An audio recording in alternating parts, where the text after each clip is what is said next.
So now the seam is put back together, back to its original state. Okay, so the next thing is to adjust the waistband. And what we're going to do is cut that waistband. Actually, we could do it one or two ways.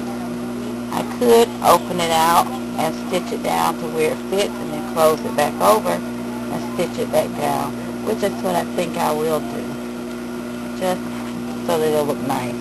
And then also we'll replace the belt loop that goes in the center here. Okay, I know this looks kind of awkward, but it's the waistband. And what I've actually done was pull the seams together where I marked it on the outside. I put it together, and I'm going to stitch across that amount of seam. And make sure I turn out the seams at the end of the waistband. Then I'll come back and stitch it back together.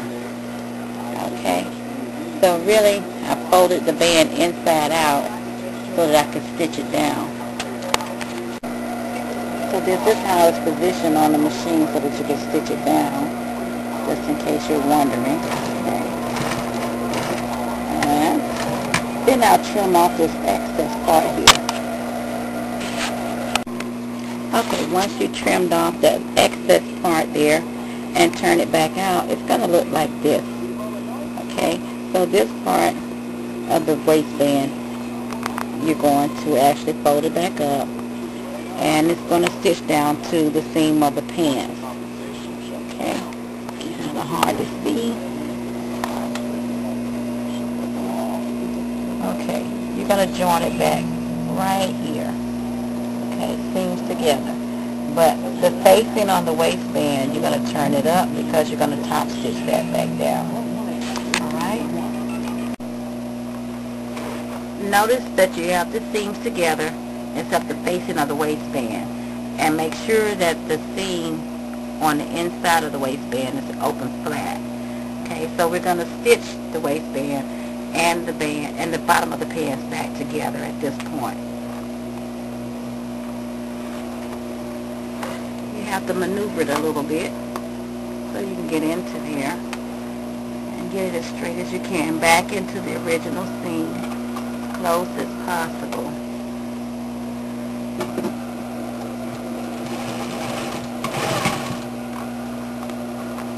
And it should fit exactly where you marked it.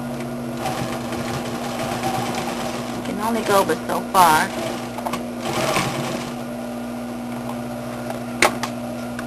Be sure to get it as far as you can. Okay, you can see there.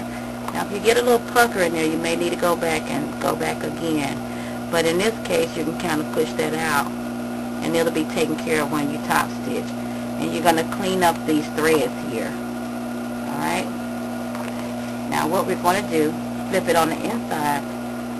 Okay, and all of that extra fabric is going to be pushed up inside, like so. And you'll have a smooth seam again. This we're going to top stitch on the outside.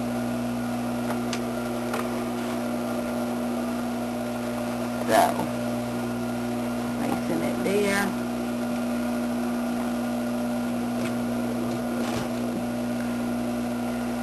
Oh, have a little malfunction here.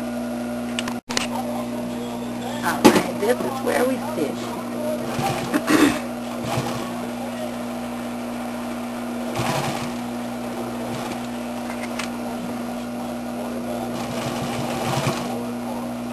Okay, go slowly over the thickness here.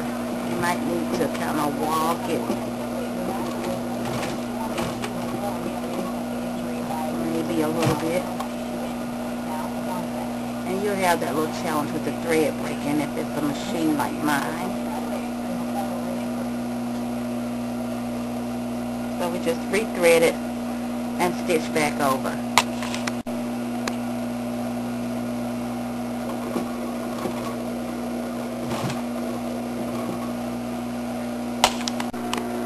Okay, so now you have it, and we're going to come through and clean it up. Clean off all the threads.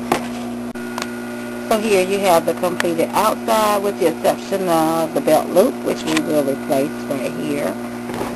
Okay, and this is the way it looks on the inside. Okay?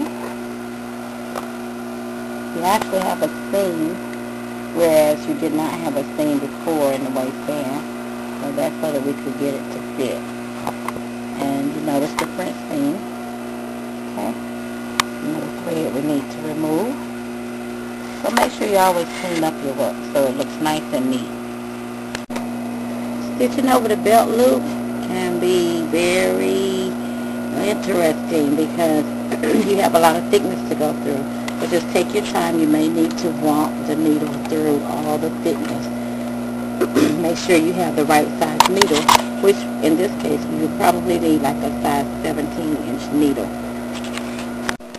And now you have the completed alteration.